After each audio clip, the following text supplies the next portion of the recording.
The release of Kid Icarus Uprising is upon us, a godsend for fans of the cult classic who have had to wait more than 20 years for another game in the series. We recently took a look at the original NES game, which crossbred your standard platformer with a few adventure concepts. It was hardly perfect, and it was more than a little strange, but it remains nonetheless a charming gem. So now let's jump forward a few years and finish the reflective retrospective. Kid Icarus of Myths and Monsters was a double whammy. It featured two products of the genius that was Gunpei Yokoi.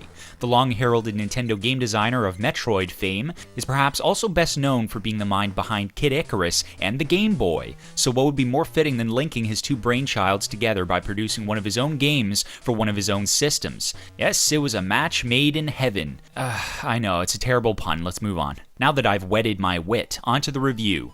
After having aided the goddess of light Palutena in defeating the malicious Medusa, young Pit is now tasked with ousting Orcos, another divine demon set on usurping control over Angel Land. Before Palutena is willing to let her adolescent leader let loose on Orcos, however, Pit has to go through hell one more time in an exercise of training to prove himself in this now penultimate plot. The story doesn't seem that logical, but hey, Kid Icarus has never really made much sense. Generally, Of Myths and Monsters played the same as it did on the NES, with a few notable improvements. For one thing, the player was given a lot more freedom in terms of navigation.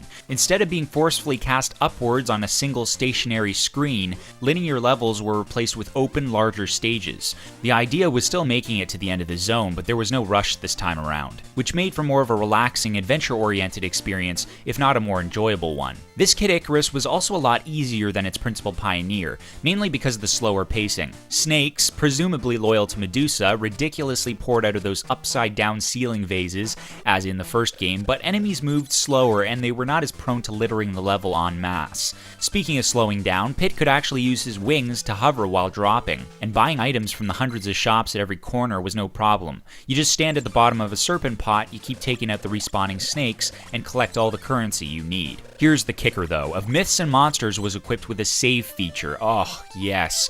Gone were the 24-digit damnations of a password, and gone were the days of storing your sheets of saves in the confines of your dresser. After each level, you come to a crossroads, whereby moving left lets you save, and moving right lets you carry on. Well, pray tell, why would the player not want to save? On top of all that, if you killed enough enemies in each stage, your life bar was extended.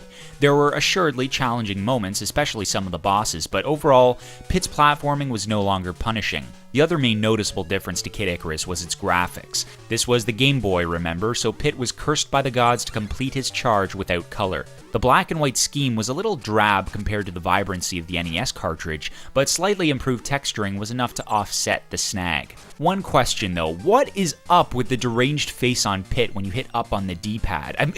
In a second he transforms from Guardian to Grotesque. What, were they serious with this? Mind you, there's no spec nose enemies from the first game, so maybe they were just trying to compensate for the stupid and laughable. Also, one mention of the sound, it's pretty much the same, but the music is not half as catchy as before. Unlike many of our retro reflections, Kid Icarus of Myths and Monsters was not wholly unique or important. It didn't innovate on any genre, it didn't change the face of the gaming industry, and like its older brother, it's not an incredible game, but it is an improvement of the original's gameplay mix of action and adventure, and faithful to its bizarre tone. Ultimately, its legacy is limited to the fact that it initiated a 20-year hiatus for the harpy-hacking hero that just ended in a deserving trilogy. As usual, rest assured that we will have the review for Kid Icarus Uprising up on the website as soon as we can. But until then, we hope you've enjoyed our quick little series flashback. Game on, guys and girls, and stay angelically awesome.